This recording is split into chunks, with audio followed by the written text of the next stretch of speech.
દેવાધિદેવ ત્રિલોકેશ્વર અખિલ બ્રહ્માંડેશ્વર પરમાત્મા મહાવીર દેવની સાધનાની આંતરકથા. ભાઈના આગ્રહથી 2 વર્ષ પ્રભુને સંસારમાં રહેવું પડ્યું. ત્યારે એ 2 વર્ષમાં પ્રભુએ જે સાધના ત્રિપદી ઘૂંટેલી એની વાત ભગવાન સુધર્મા સ્વામીએ પરમ પાવન આચારાંક સૂત્રમાં કરી. એ ગતિ ગતે પિહિતચ્ચે અભિન્નાય દંસણે સંતિ. એકત્વાનુભૂતિ, કાય ગુપ્તિ અને જ્ઞાતા દ્રષ્ટા ભાવનું ઊંડાણ, આ 3 સાધનાને પ્રભુએ 2 વર્ષ સુધી લગાતાર ઘૂંટી છે. આત્માનુભૂતિ આપણે એક શોર્ટકટ જોતા હતા. નિર્વિકલ્પ દશા જો આત્મસાત થઈ શકે તો આપણે આપણા ઉપયોગને, આપણે આપણા મનને સ્વની અંદર સ્થિર કરી શકીએ. મન પરમાં કેમ જાય છે? પરમાં રસ છે માટે. પણ ધારો કે રસ છે, એક ઘટના ઘટી પણ ખરી, પણ એ વખતે તમને જો વિચારો ઓફ કરતા આવડે તો તમે એ વિભાવમાં નહીં જાઓ.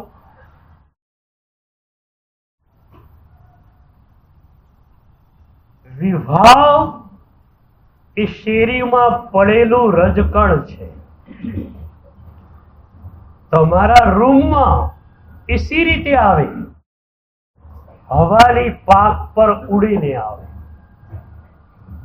એમ કોઈ પણ વિભાવ, રાગ, દ્વેષ કે અહંકાર તમારા મનમાં આવે શી રીતે? વિચાર દ્વારા. તમે વિચારને જો નિયંત્રિત કરી દો તો વિભાવ ક્યાં છે? ગાયોત્સર્ગમાં પણ આપણે આ જ કરીએ છીએ. ગાયોત્સર્ગમાં શું થાય? મન વિભાવમાં જવાનું હોય. કારણ શું? આવેગ.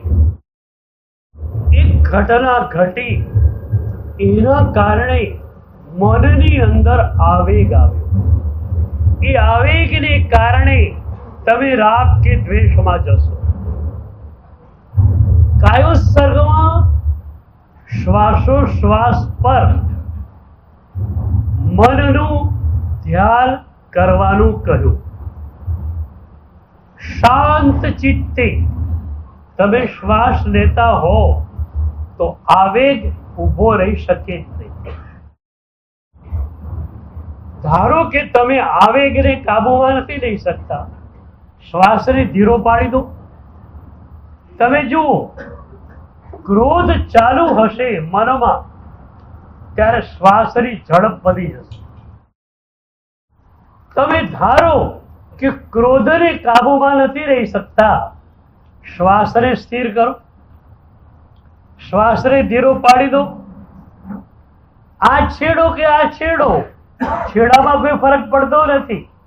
ગમે તે છેડેથી તમે કામ કરી શકો છો. એ જ વાત ધ્યાનમાં છે. આ બાજુ વિભાવ છે, આ બાજુ વિચાર છે. વિભાવને તમે નિયંત્રિત નથી કરી શકતા, માની લીધું. વિચારને નિયંત્રિત કરો. વિચાર બંધ હશે તો રાગ અને દ્વેષ સ્પ્રેડ આઉટ સી રીતે થશે? એ રાગ અને દ્વેષને સ્પ્રેડ આઉટ થવાની કોઈ શક્યતા નહીં રહે.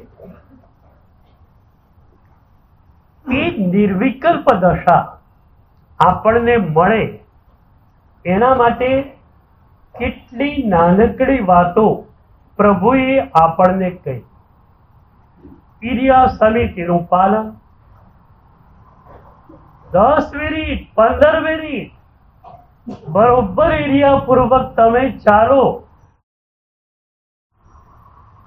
વિચારો સ્ટોપ થઈ જાય અને એ પ્રક્રિયા દ્વારા વિચારો પર નિયંત્રણ પ્રસ્થાપિત કરવાની પદ્ધતિ તમારા હાથમાં આવે છે.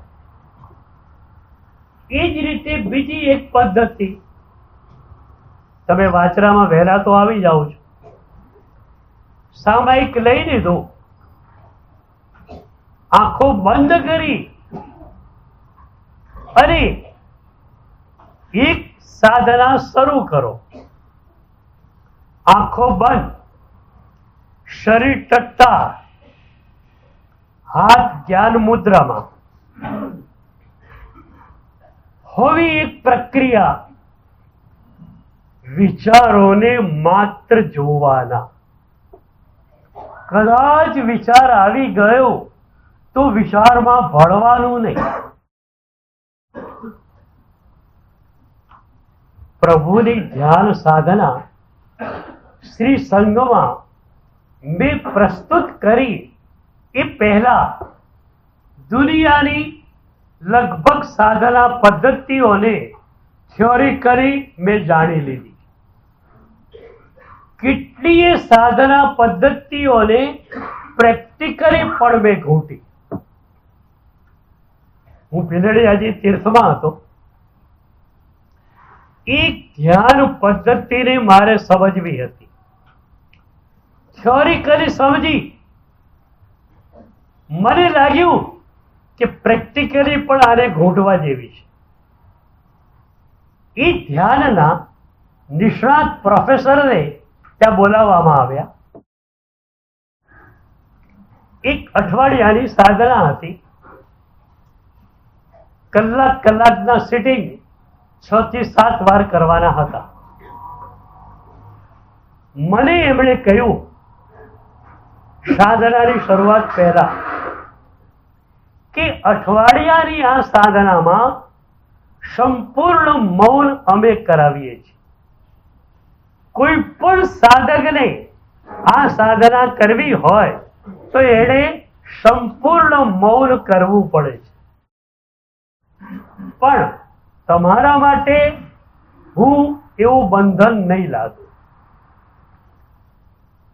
તમારી પાસે જવાબદારી છે, તમારી સાધનાની એક ઊંચાઈ પણ છે, એટલે સંપૂર્ણ મૌન તમે રાખો એવી ઈચ્છા મારી તમારા માટે નથી.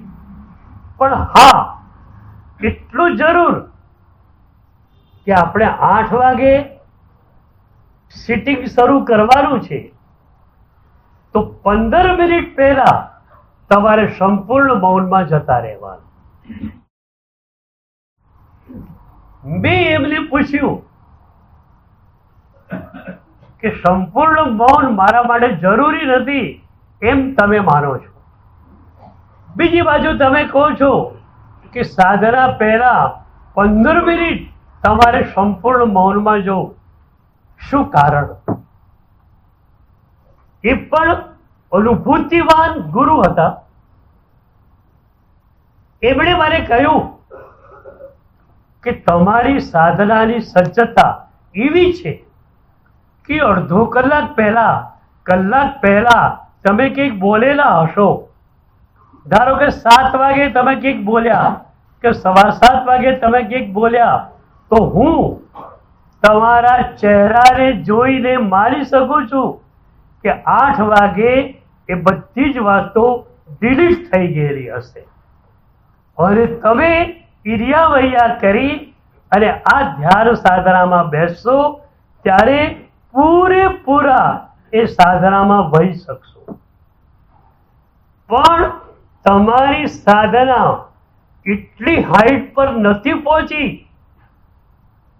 કે 8માં 5 મિનિટે તમે કોઈને કંઈક કહીને આવ્યા છો, 8 વાગે તમે અહીંયા આવીને બેસી ગયા રૂમમાં, તમારી સજ્જતા હજુ એટલી નથી કે 5 મિનિટ પહેલા બોલેલું તમે ડિલીટ કરી શકો. એ તમને યાદ રહેવાનું છે, અને એ જ્યાં સુધી યાદ રહેશે ત્યાં સુધી સાધનાનો આનંદ, સાધનાનું ઊંડાણ તમને નહીં મળે. કેટલી સરસ વાત. એ વખતે મને લાગ્યું કે આપણી ક્રિયાઓની અંદર આપણે આ આયામને જોડીએ તો કેટલું સરસ રહે. ઘણી જગ્યાએ જોયેલું છે, બાર ઓટલા ઉપર કે બાંકડા પર બધા બેઠેલા હોય, અલગ મલકની વાતો ચાલતી હોય, અને એમાં મોનિટર શ્રાવક કે ઈચ્છા વે ખમા સમણો, બધા કટાસના ઉપર બેસી જાય. શરીર કટાસના ઉપર બેસે, મન પેલી વાતોમાં. આખું પ્રતિક્રમણ પૂરું થાય, મનમાં એ જ ચાલતું હોય, પેલી વાતમાં આગળ શું થયું. પછી જ્યાં સામાયિક પાડીને બહાર આવ્યા, સીધો જ પ્રશ્ન, હા પેલી વાત તમે કરી હતી ને એમાં આગળ શું થયું. એટલે આખું પ્રતિક્રમણ ક્યાં ગયું. એક નાનકડો એપ્રોચ, પ્રતિક્રમણ કરતા પહેલા સામાયિક લઈ લો, અને એક નૌકાર વાળી એકાગ્ર ચિત્તે ગણો, અને એક નૌકાર વાળી એકાગ્ર ચિત્તે ગણો, મન શાંત સ્થિર બની જાય, પછી તમે પ્રતિક્રમણ કરો. અને એ વખતે એ સૂત્રોના અર્થ તમારા ખ્યાલમાં હોય, એ નમૂદ થોડું બોલાતું હોય, તમારી આંખમાંથી આંસુ ઝરતા હોય. એ તમારી ક્રિયા અદ્ભુત બની જાય. તો 10 મિનિટ વાંચના પહેલા આવી જાઓ, સામાયિક લઈ લીધું અથવા ઇરિયાવૈયા કરી શાંત ચિત્તે બેસી ગયા. 10 મિનિટ મનને માત્ર શાંત રહેવા દો. એક પણ વિચાર તમારે કરવો નથી. વિચાર આવી ગયો તો એને તમારે માત્ર જોવાનો છે. કેટલી મજાની વાત. 10 મિનિટની સાધના, તમારું પ્રવચન સેન્ડવિચ થઈ જાય. જો કે અહીંયા તો તમે આઉટડોર પેશન્ટ છો, એટલે સર્વમંગલ પહેલા જ ભાગી જાઓ છો, પણ મારી શિબિરો જે હોય છે, અહીંયા પણ શિબિર થવાની છે. એ શિબિરમાં લોકો એટલા સ્વયં શિસ્તવાળા હોય છે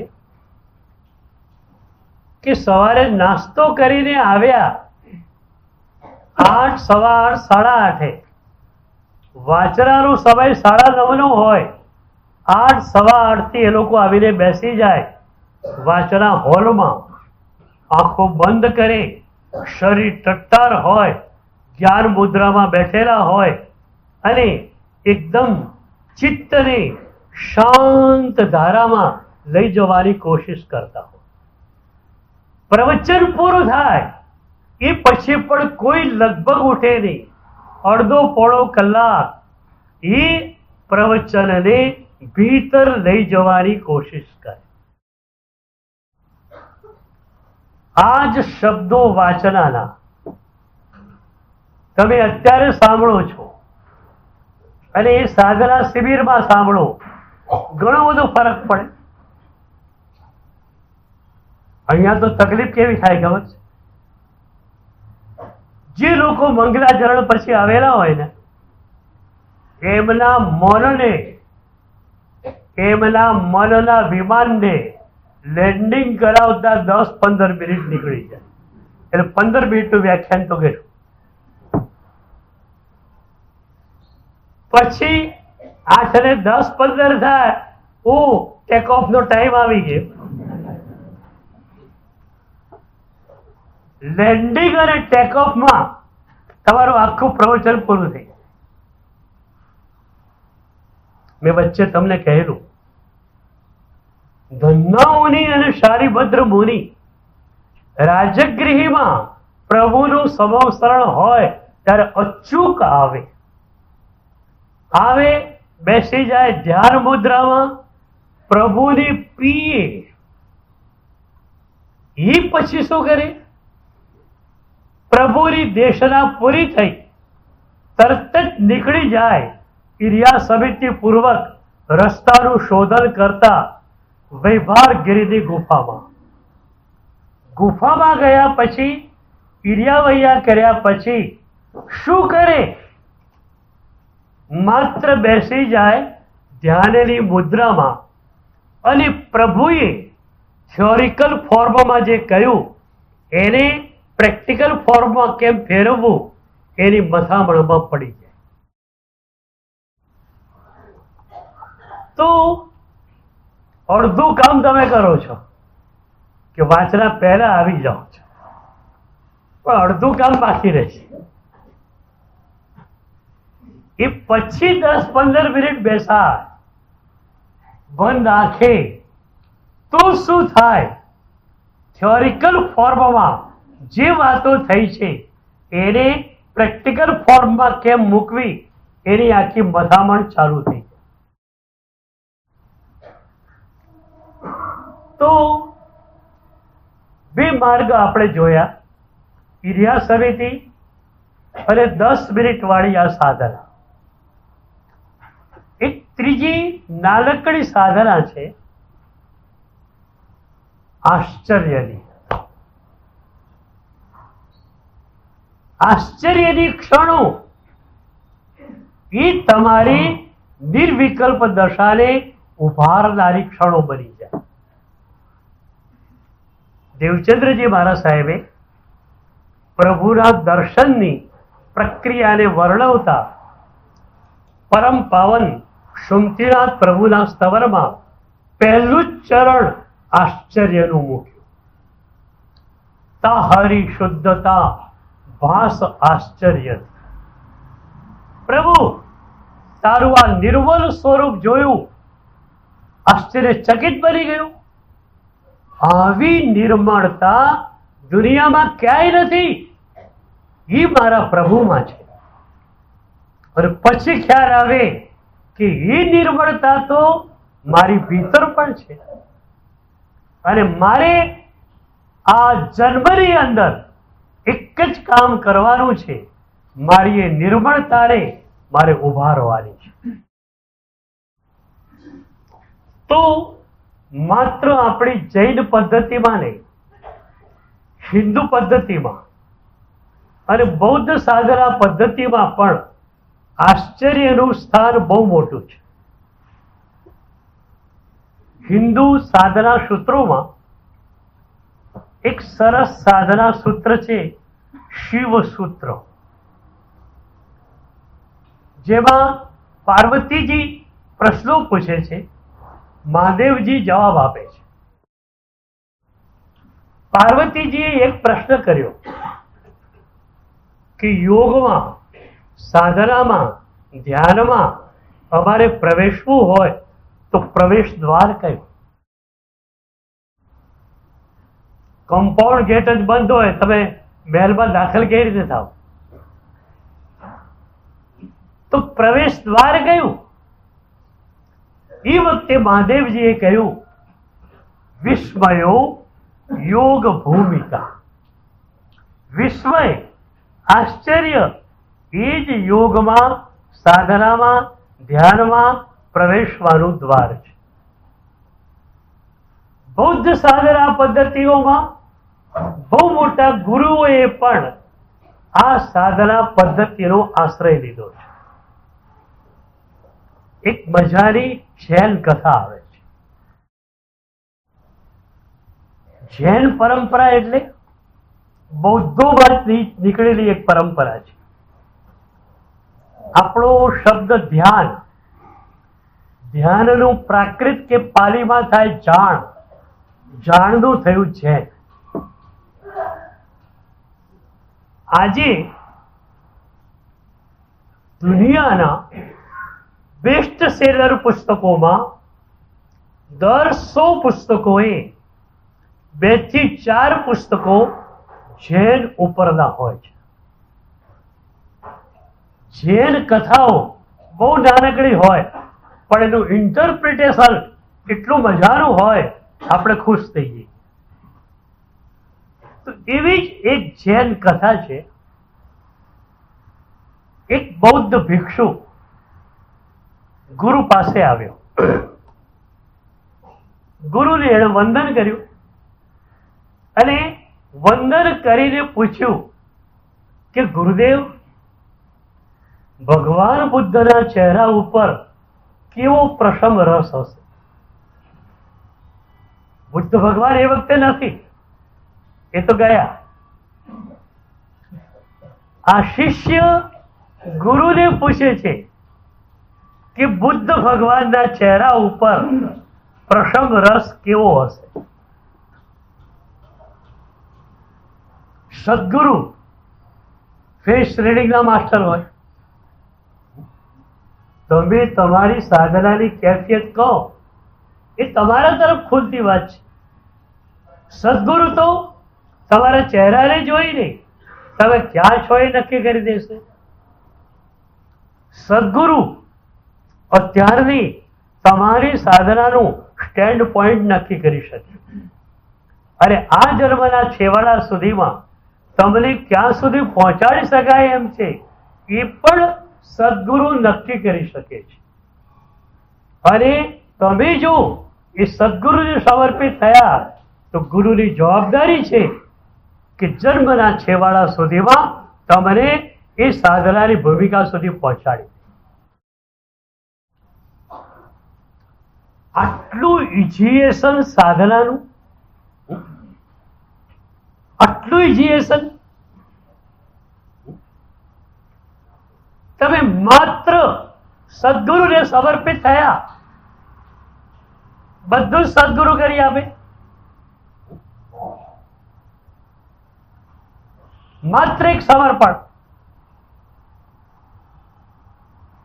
તો ગુરુ ફેસ રીડિંગના માસ્ટર હતા. એમણે જોયું કે આ પ્રશ્ન એના પોતાના અસ્તિત્વના સ્તરનો નથી, એની અંદરથી ઉગેલો આ પ્રશ્ન નથી. એ મને પ્રભાવિત કરવા માટે આ પ્રશ્ન પૂછી રહ્યો છે. હા કે વાહ, શિષ્યની સાધના કેટલી ઉચકાઈ ગઈ કે આવા સવાલો કરે છે. તમે બીજા કોઈને છેતરી શકો, ગુરુને કેમ છેતરી શકો? બે વાત છે. ગુરુને તમે છેતરી ન શકો કારણ કે ગુરુ બધું જુએ છે, અને ગુરુને તમે ખુશ બી કરી ન શકો. દુનિયાના કોઈ પણ માણસને ખુશ કરવો તમારા હાથમાં છે. કેટલાક માણસો પૈસાથી ખુશ થાય, જેને પૈસા નથી જોઈતા એની પણ પ્રશંસા કરો. વાહ, શું તમારું લેક્ચર અદ્ભુત, પેલું પાણી પાણી. પણ સદગુરુ એવી હસ્તી છે કે જેને તમે કોઈ પણ રીતે રાજી ન કરી શકો. હા, રાજી કરવાનો માર્ગ એ જ છે, પણ એ માર્ગ કયો? તમારું જીવન પરિવર્તન. તમે અમારી પ્રશંસા કરો એથી શું થાય? અંદર જવાની હોય પ્રશંસા તો કઈ અસર થાય? એક કારમાંથી બીજા કારમાંથી નીકળી જવાનું. કારણ તમારું સર્ટિફિકેટ કોઈ પણ સદગુરુને જોઈએ નહીં, ગુરુને પણ સર્ટિફિકેટ પ્રભુનું જોઈએ છે. પ્રભુ હું તારા પથ ઉપર છું કે નહીં તું મને કહી દે. રોજ પ્રભુની પાસે જાઉં, એક જ વાત પ્રભુને કહું કે પ્રભુ તારી ચાદર પહેરી છે, પણ તું જેવી રીતે તારા આજ્ઞા પથને બતાવે છે એવી રીતે આજ્ઞા પથ ઉપર ચાલવાનું ખરેખર બનતું નથી. આનંદ ઘરજી ભગવંતે બીજા સ્તવનમાં કહ્યું, ચરણ ધરણ નહીં થાય, વસ્તુ વિચારે રે જો આગમે કરી રે, ચરણ ધરણ નહીં થાય. આગમોમાં કહ્યું છે એવી રીતની સંયમ સાધના, એ સંયમ સાધનાના માર્ગ પર એક ડગલું માંડવું એ પણ અઘરું છે. આનંદ ઘરજી ભગવંત કહે છે ચરણ ધરણ નહીં થાય, એક ડગલું પ્રભુ તારા માર્ગ પર મૂકવું અઘરું છે.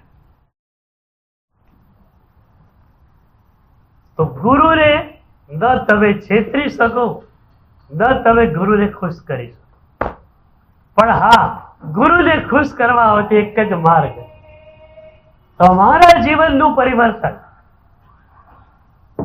અને એમાં પણ કોઈ ગુરુની ઈચ્છા નથી હોતી કે તમે એક ગુરુ વ્યક્તિને ઝૂકો, તમે પરમ ચેતનાને ઝૂકો અને સદગુરુ ચેતનાને ઝૂકો.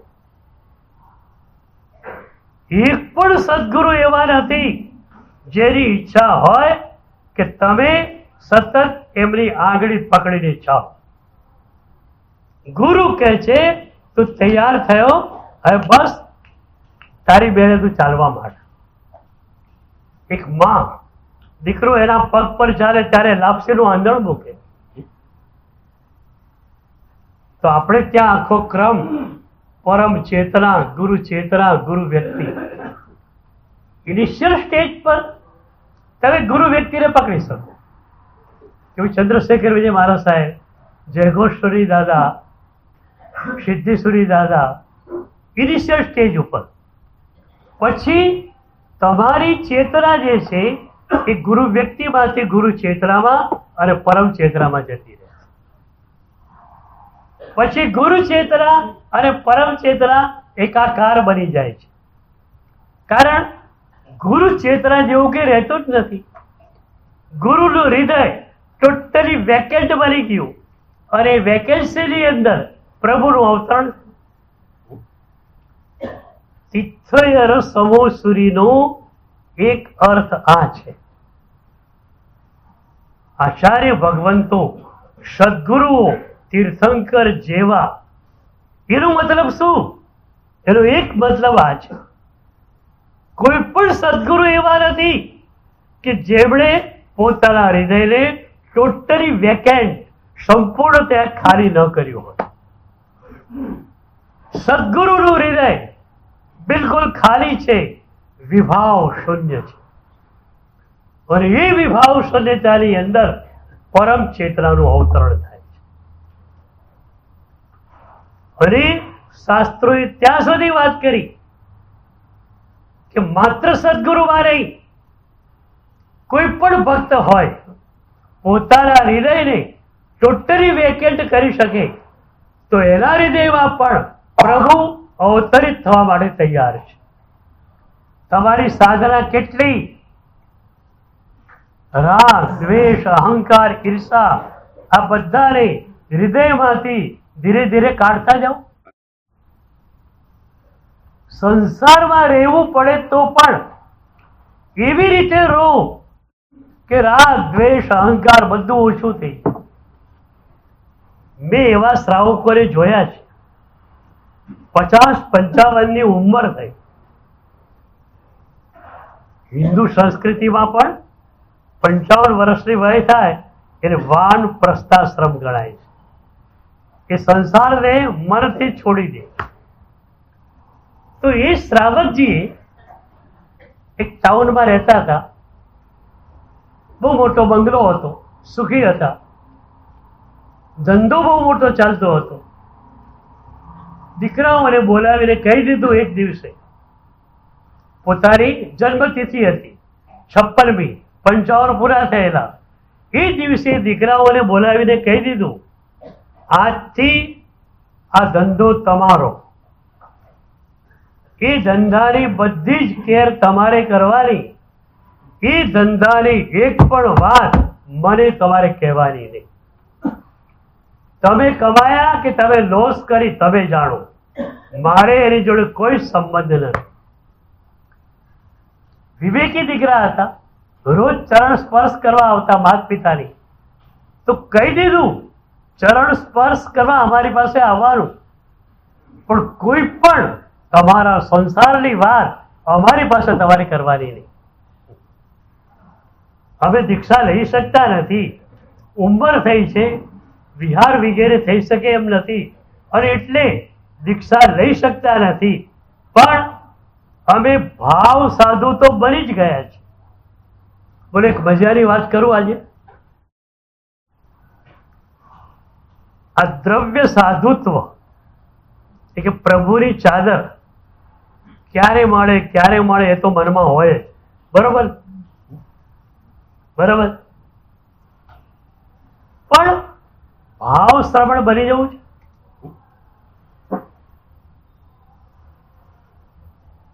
સ્થાનકવાસી પરંપરામાં એક મજાની વાત છે. આપણે ત્યાં કોઈ દીક્ષાર્થી હોય ને, આપણે કહીએ મુમુક્ષુ છે. સાહેબ મુમુક્ષુ છે, એને વાસક્ષેપ આપે. સ્થાનકવાસી પરંપરામાં મુમુક્ષુ માટે શબ્દ છે ભાવ દીક્ષિત. કે અમારી પાસે લઈને આવે ને તો પણ કે સાહેબ આ ભાવ દીક્ષિત બની ગયા છે, વાસક્ષેપ આપ. દ્રવ્ય દીક્ષા ગુરુ નક્કી કરશે ક્યારે આપવી, રજોહરણ ક્યારે આપવું ગુરુ નક્કી કરશે, પણ ભાવથી એ દીક્ષિત બની ગયા છે. અને કોઈ પણ સમ્યક દ્રષ્ટિ, 5મા ગુંઠા તો તમે છો વ્યવહારથી, 4થા ગુંઠાણે રહેલો પણ ભાવ દીક્ષિત હોય જ.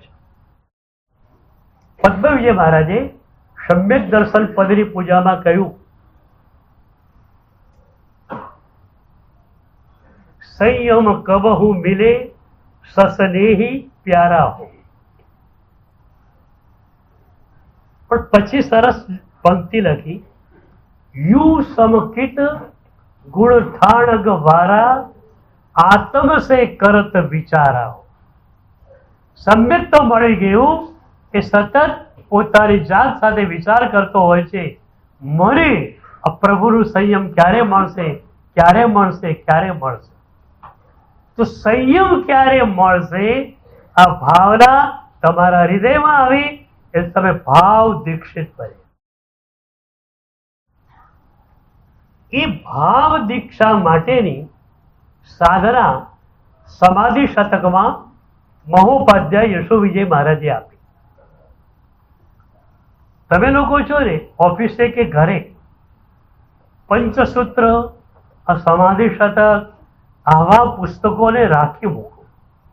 થોડો પણ સમય મળે એટલે પંચસૂત્રમાંથી પસાર થાઓ, સમાધિ શતકની એકાદ કડી જોઈ લો. તો સમાધિ શતકની એક કડી છે, केवल आत्म बोध है परमारथ शिव पंथ तामे जिनकी मगनता सो ही भाव निर्ग्रह. संयम क्यारे મળે આવી વ્યક્તિને ભાવ દીક્ષિત કઈ એ વ્યવહારથી.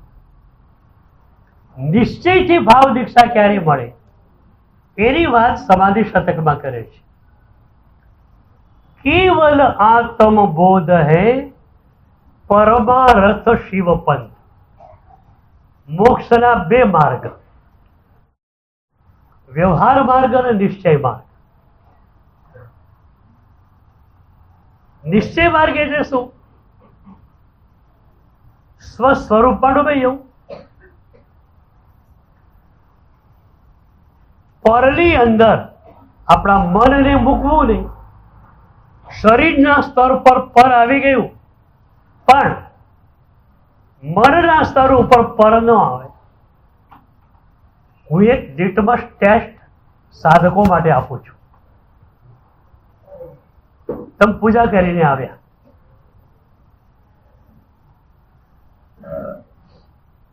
હવે તમારે નાસ્તો કરવા માટે બેસવું છે. કપડા બદલાવ્યા, તમે લેંગો અને જબ્બો પહેરો છો. લેંગો તો વ્હાઈટ જ હોય, પાયજામો. જબ્બાના કલર ઘણા બધા છે. તમે એક દિવસે પૂજા કરીને આવ્યા, વોર્ડરોબમાં જે જબ્બો મુકાયેલો હતો પહેરી લીધો, લેંગો પહેરી લીધો, નાસ્તા માટે બેઠા, નાસ્તો પૂરો થઈ ગયો, હવે આંખ બંધ કરો અને તમારી જાતને પૂછો કે આજે જબ્બો પહેર્યો છે કયા કલરનો? મરૂન કલરનો, કોફી કલરનો, એશ કલરનો, કયા કલર? જવાબ સાચો મળે તો સાધક તરીકે તમે બરોબર નહીં. જવાબમાં ગુપ્ચામણ થાય તો સાધક તરીકે તમે સાચા. જવાબ સાચો ક્યારે મળે? સાચો ક્યારે મળે? તમારો મને પણ જબ્બો પહેર્યો હોય ત્યારે. મરૂન કલરનો જબ્બો બહુ સરસ લાગે છે કે મનમાં જબ્બો પહેરાઈ ગયો તો પાછળથી યાદ રહેશે. પણ માત્ર શરીરે પહેર્યું હશે તો શરીર પાસે કોઈ મેમરી પાવર છે નહીં. તો નાસ્તો કર્યા પછી, આંખ બંધ કર્યા પછી તમારી જાતને પૂછો કે મેં કયો જબ્બો પહેર્યો છે. જો જવાબ સાચો મળે તો સાધક તરીકે તમે બરોબર નહીં, માર્ક્સ તમને બરોબર નહીં મળ્યા. અને જવાબમાં ગુપ્ચામણ થાય, સારું ખ્યાલ નથી આવતો કયો જબ્બો પહેર્યો, તો તમે સાચા સાધક છે.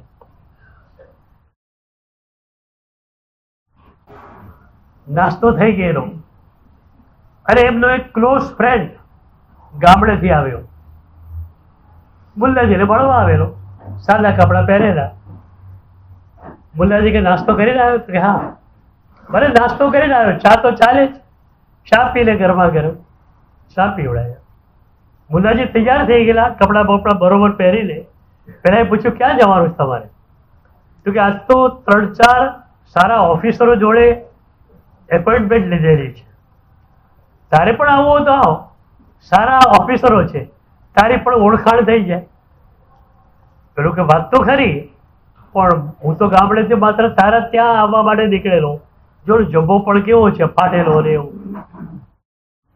મુદ્દાજી કે એમાં શું છે, મારો એક નવો જબ્બો છે, હમણાં જ બનાવેલો, મારું તારું શરીર સરખું છે, નવો જબ્બો પહેરી લે, નવો પાયજામો પહેરી લે. પેલા એ નવા કપડા પહેરી લીધા. નવો જબ્બો પહેર્યો છે કોણે? પેલા મિત્રે. અને મુલ્લાજીના મનમાં એ જબ્બો આવી ગયો, કેટલો સરસ છે, કેટલો સરસ. પહેલા ઓફિસરના ત્યાં ગયા. આજની પરંપરા છે, બાજુમાં હોય એને ઇન્ટ્રોડ્યુસ તો કરાવવો પડે. તો મુલ્લાજી કહેવા મારા મિત્ર છે, ગામડે રહે છે, બહુ મોટી જમીન છે એમની, ગામડામાં પણ બહુ મોટો બંગલો છે, કરોડોપતિ છે, અને બીજી વાત મારા ક્લોઝ ફ્રેન્ડ છે. એવા ક્લોઝ ફ્રેન્ડ કે એમનો જબ્બો પહેર્યો છે પણ મારો જબ્બો છે. મનમાં જબ્બો બહાર નીકળ્યા વગર રહે સી રીતે? બહાર નીકળ્યા પેલો મિત્ર તો બગડ્યો, હરામખોર. તારે મારો પરિચય આપવાનો હતો કે તારા જબ્બાનો પરિચય આપવાનો?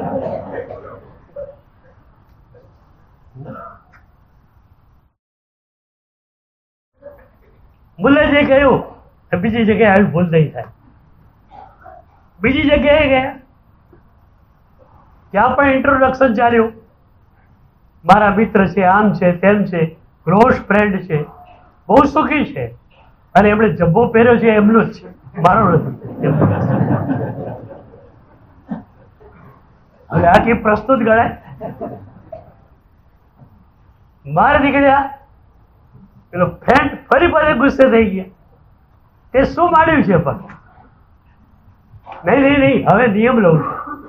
આ જમવાની વાત કરવાની છે કે ત્રીજી જગ્યાએ ગયા, એ જ ઇન્ટ્રોડક્શનની વિધિ ચાલી અને છેલ્લે કહ્યું બધી વાત એમના માટે કરી, રહી વાત એમના જમવાની, પણ મેં નિયમ લીધો છે કે એમના જમવાની વાત મારે કરવાની નથી.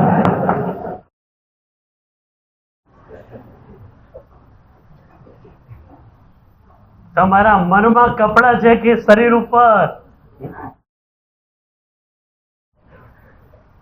તો આજે જે લોકો પૂજાના સામાયિક કપડામાં આવ્યા છે, જરા લિટમસ ટેસ્ટ કરજો. तो केवल आत्मबोध है परमारथ शिवपद.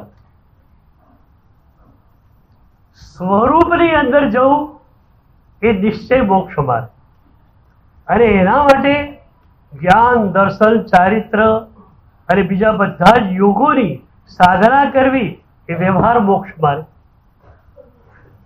તો ઉપાધ્યાયજી ભગવાન કહે છે केवल आत्मबोध है परमारथ शिवपद. मात्र आत्मज्ञान અને પાછળથી આત્માનુભૂતિ એ મોક્ષનો માર્ગ છે. તામે જિનકી મગનતા, એમાં જે ડૂબી ગયો સો હી ભાવ નિર્ગ્રંથ. એ જ ભાવ નિર્ગ્રંથ છે. જકાર સાથે વાત કરી. એટલે તમારે ભાવ દીક્ષિત બનવું હોય તો પણ શું કરવું પડે? તમારા સ્વરૂપની અંદર તમારે ભીતર જવું પડે. પેલો શિષ્ય ગુરુ પાસે આવ્યો અને ગુરુને પૂછે છે કે બુદ્ધ ભગવાનના ચહેરા ઉપર કેવો પ્રસન્ન રસ છે. ગુરુએ જોયું પ્રશ્ન જ નકામો છે, અંદરથી ઉગેલો છે નહીં, ખાલી મને પ્રભાવિત કરવા માટે કહે છે. અને ગુરુ કોઈનાથી પ્રભાવિત થાય? સદગુરુની એક વ્યાખ્યા કહું, જે કોઈનાથી પ્રભાવિત ન થાય, જે કોઈને પ્રભાવિત કરવાની ઈચ્છા ન કરે એ સદગુરુ. જે કોઈનાથી પ્રભાવિત ન થાય અને કોઈને પણ પ્રભાવિત કરવાની ઈચ્છા ન રાખે એ સદગુરુ. મિનિસ્ટર આવી ગયો તો આવી ગયો, એમાં અમારે શું? દેવચંદ્રજી મહારાજ પાસે સૌધર્મેન્દ્ર આવ્યા, સૌધર્મેન્દ્ર આવ્યો તો આવ્યો, મારે શું? મારી ડિક્શનરીમાં, મારા સાધના પદમાં કોઈને પ્રભાવિત કરવો એ વાત આવતી જ નથી. હું પ્રભુથી પ્રભાવિત હોઉં અને ઘણું થઈ ગયું. એટલે મેં સામાન્ય થયા શિષ્યોને ના પાડી છે કે મારા માટે કોઈ વિશેષણ વાપરવું નહીં, અને એમાં પણ શાસન પ્રભાવક વિશેષણ તો નહીં જ, કારણ હું શાસન પ્રભાવિત છું.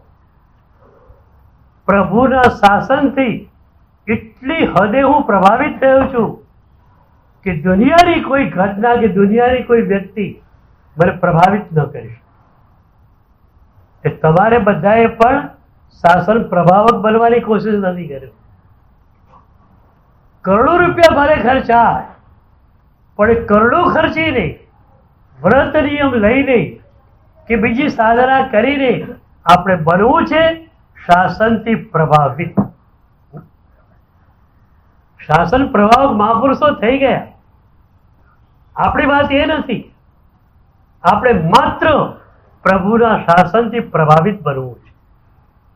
તમે પણ પ્રભુ શાસનથી એ હદે પ્રભાવિત કરો કે સંસારમાં છો, ઘટનાઓ ઘટ્યા કરશે, સંપત્તિને પણ કમાશો.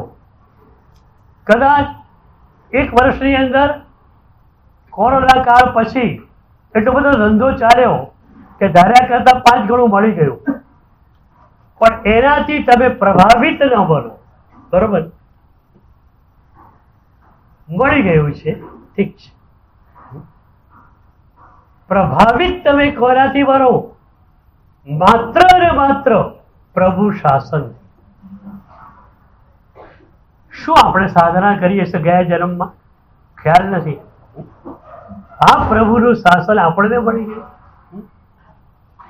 હું ઘણીવાર કહેતો હોઉં છું કે પ્રભુનું શાસન મળ્યું એ પછી આપણને શું મળ્યું એનો ખ્યાલ કરવો હોય ને તો આંખો બંધ કરીને 1 મિનિટ વિચારવું કે સપોઝ મને પ્રભુ શાસન ન મળ્યું હોત તો મારી હાલત શું? હું પણ ક્યાં હોત ને તમે પણ ક્યાં હોત?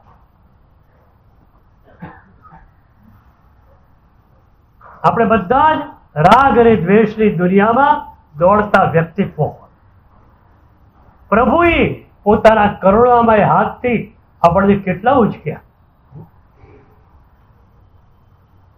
અમને તો ઉચક્યા, તમને પણ ઉચક્યા કે બેટા તું સંસાર અત્યારે છોડી શકતો નથી. મનમાં એક વસ્તુ રાખજે, સંસારમાં રહેવા જેવું નથી, દીક્ષા લેવા જેવી છે.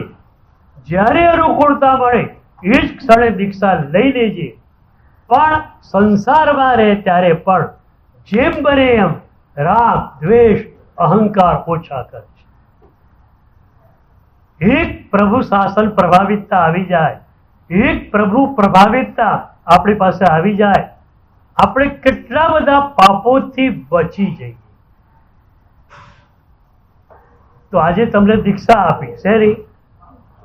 ભાવ શ્રવણની.